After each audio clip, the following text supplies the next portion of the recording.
Hey guys, it's King, and welcome to another Autism Digest interview, where today we're going to be talking with Martin Carr. You know him as the guitarist of the Boo Radleys, a band that was popular during the Britpop era of the 90s, and whose cover of There She Goes you might have seen in the Mike Myers movie, I Married an Axe Murderer. He's on the spectrum and has ADHD, which helps his creative process. So without further ado, let's welcome Martin to the channel. Thanks for coming on, Martin. Hi, no problem. Nice to meet you. All right. For those of you who might not know the story of the Boo Radleys or your story, can you tell us exactly who you are and what your story is? Um, we were all friends in school back in the 1980s, and we started playing music together when we were in our teens, and we finally got a deal in early 1990, released 5 or 6 albums, and then split up in 1999. We toured all over the world, toured the US a number of times. We had a pretty good time. Yeah, that definitely sounds like a good time. All right, my next question for you is, how has having autism and ADHD impacted your creative process, do you think? I think it's better now that I know, because I wasn't diagnosed until I was in my late 40s, like 48, 49. So before that, there was just a lot of confusion about why I couldn't think properly, think straight. So my songwriting would come in bursts. I would kind of do it all within a couple of weeks and then not do any more for a while, because I found it really hard to concentrate on something for that long. And also because I was so confused that I was self-medicating quite a lot. I was drinking a lot and I was taking drugs, and I just couldn't relax. I could never relax.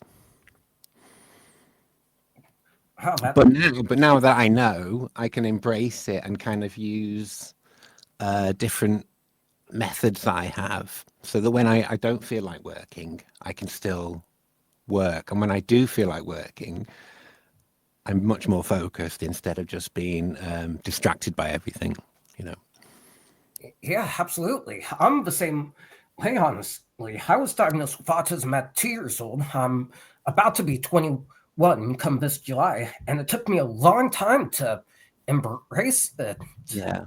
I didn't fully understand it until I was 11, and I didn't fully accept it until 18, right when I was about to start college. And I realized being neurodiverse makes us great. It really does. All right.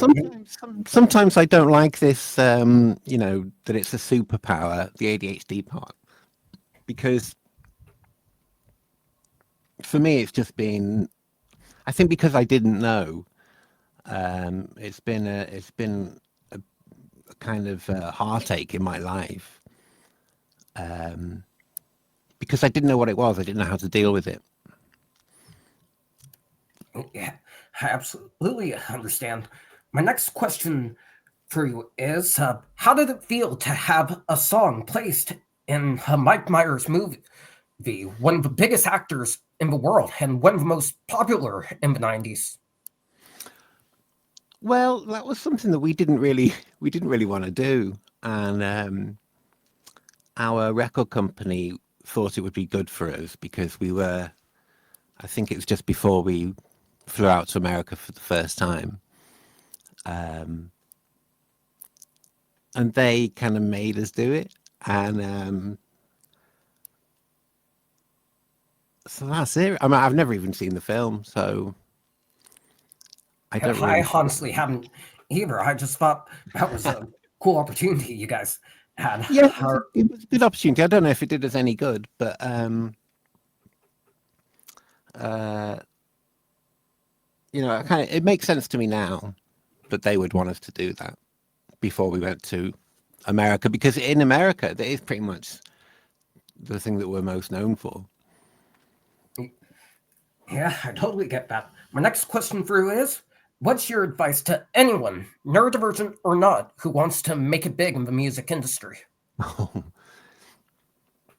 my son is a musician. He's 16 and he really wants to. He's a great drummer and a great guitar player. But I say to him,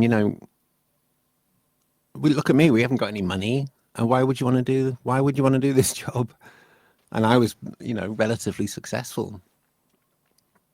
I think it's more important to do what you love doing. If you love making music, you should make music, and good things might flow from that. But I don't think you can put the whole bank on, making it in the music industry, because it's really hard and it's really expensive now.